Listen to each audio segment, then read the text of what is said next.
আল্লাহ যাকে মাফ করতে চাইবেন তাকে একটা পর্দার আড়ালে নিয়ে যাবেন, জিজ্ঞেস করবেন, এই বান্দা এইসব কাজ করছো?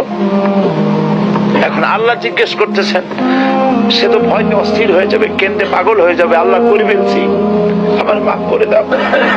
আল্লাহ পাক তার জবানে সমস্ত পাপের কথা শুনে সে যখন অনুতপ্ত হয়ে কাঁদতে থাকবে, আল্লাহ বলবেন, যা মাফ করে দিলাম, জান্নাতে চলে যা।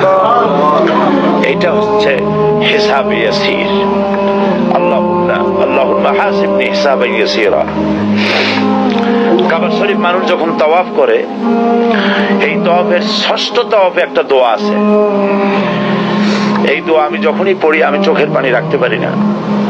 ষষ্ঠ চক্কর একটি দোয়া আছে, দোয়াটা হচ্ছে,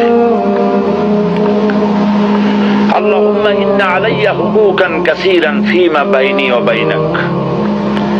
হায় আমার রব, তোমার সাথে আর আমার সাথে অনেক দেনা পাওনা আছে, আর তোমার বান্দাদের সাথেও আমার অনেক দেনা পাওনা আছে। তা আমি তোমার বান্দাদের কাছে যে বিষয় ঋণী আছি, সেই ঋণ পরিশোধের জন্য তুমি আমাকে যোগ্যতা দাও, পরিশোধের তৌফিক দাও। আর আমার কাছে তোমার দেনা আছে, তা আমার কাছে তোমার যে দেনা আছে সব দেনা তুমি শোধ করে দিয়েছো।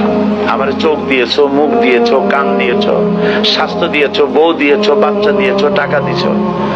আমার কাছে সৃষ্টি করে তোমার যা দেনা ছিল তুমি সব তো শোধ করে দিয়েছো, কিন্তু তোমার দেনা তো আমি কিছুই শোধ করতে পারিনি।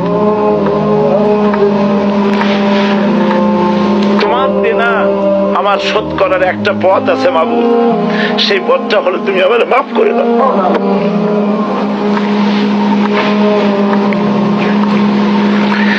এটা ছাড়া আমার কাছে কোনো পথ নাই মাবুদ। তুমি যদি কিয়ামতের দিন আমাকে প্রশ্ন করো যে যৌবন কাটাইছো কোন পথে, আমি তো জবাব দেওয়ার পথ রাখি নাই। আমি তো আমার যৌবনকে নষ্ট করে ফেলেছি। তুমি যদি প্রশ্ন করো টাকা পয়সা কামাই করেছো কোন পথে, আমি তার জবাব দেওয়ার পথ রাখি নাই। যদি প্রশ্ন করো কোন পথে খরচ করেছো, আমি সেটারও পথ রাখি নাই, নষ্ট করে ফেলেছি। তুমি আমাকে ক্ষমা করে দাও।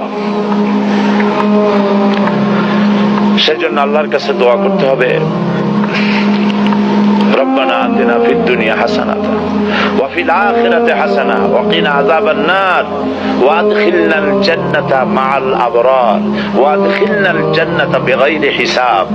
আল্লাহ, তোমার নেককার বান্দাদের সাথে আমাকে জান্নাত দিও, আর তুমি দয়া করে কিয়ামতে আমার কোনো হিসাব নিও না।